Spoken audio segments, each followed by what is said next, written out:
So you're at the bedside, probe in hand, scanning a patient who's short of breath. You see B lines, that confirms interstitial pathology, but now comes the really critical question. Are you looking at acute pulmonary edema, something that's going to respond to diuretics, or are you looking at chronic interstitial lung disease, which won't? Getting this right changes your entire management plan.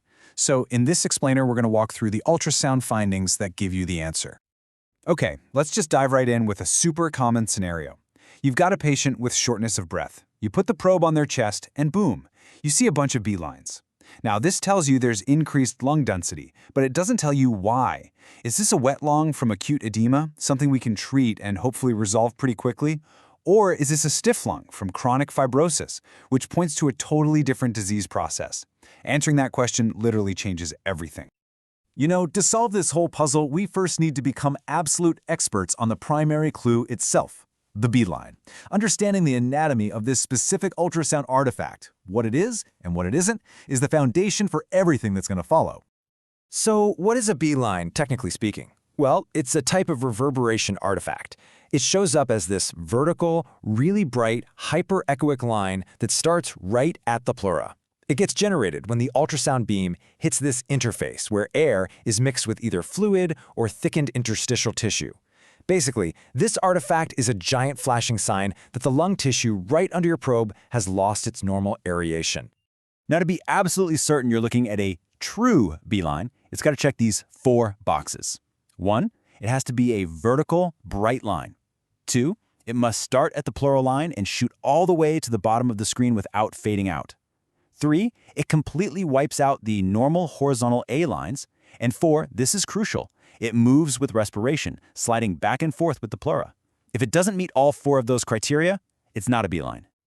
All right, so now that we've got a handle on our number 1 piece of evidence, let's move on to the core investigation. We're going to systematically compare the ultrasound findings in pulmonary edema against what we see in interstitial lung disease to really build our diagnostic case. Think of this table as our master checklist for the investigation. We're going to compare these two conditions across 4 key features. First, the character of the pleural line itself. Second, the distribution pattern of the B lines. Third, the presence of lung sliding. And finally, any funky changes just below the pleura. Each one of these holds a really vital clue. Now, look, all of these features are important. They really are. But there is one clue that, honestly, trumps all the others when you're trying to separate an acute process from a chronic one. The pleural line. It's that simple. But why? Why is it so important? Well, because its appearance is a direct reflection of the pathology's timeline. Think about it. In an acute process like edema, it just floods the interstitium. It doesn't have time to structurally remodel the pleura. A chronic process like ILD, though, that involves years of inflammation and fibrosis that fundamentally alters and scars the pleural architecture itself. Okay, let's look at this side by side. In pulmonary edema, that pleural line stays smooth, thin, and continuous. Basically looks normal, just wet. Now contrast that with ILD, where all that chronic remodeling makes the pleural line irregular, thickened, and sometimes even fragmented and broken up. This is your single most reliable sign of a chronic fibrotic process. Our second major clue is the distribution of the B lines themselves, and the logic here just follows the pathophysiology. It makes perfect sense. Edema is a systemic hydrostatic process, right? So the B lines are typically diffuse and symmetrical. They affect both lungs pretty equally, and they're often densest in the dependent posterior bases. ILD, on the other hand, is a patchy parenchyma disease, so what you'll see is a non-uniform, asymmetrical distribution, with areas of heavy B lines right next to zones of perfectly normal, well-aerated lung. So beyond the pleural line and the B line pattern, there are a few specific signs that should really make you think ILD.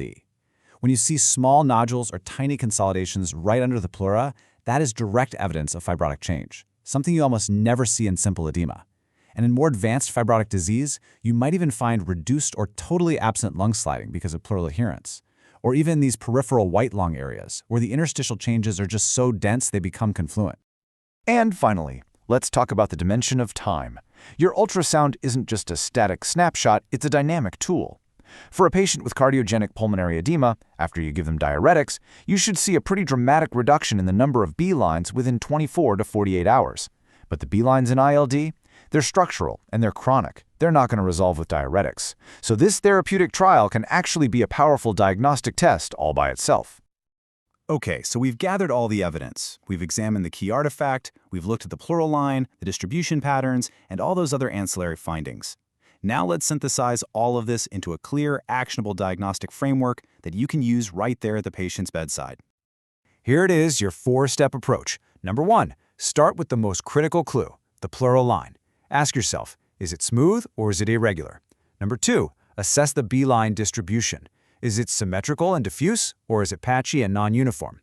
Number 3, actively hunt for those specific subpleural signs, like nodules or microconsolidations that just scream ILD.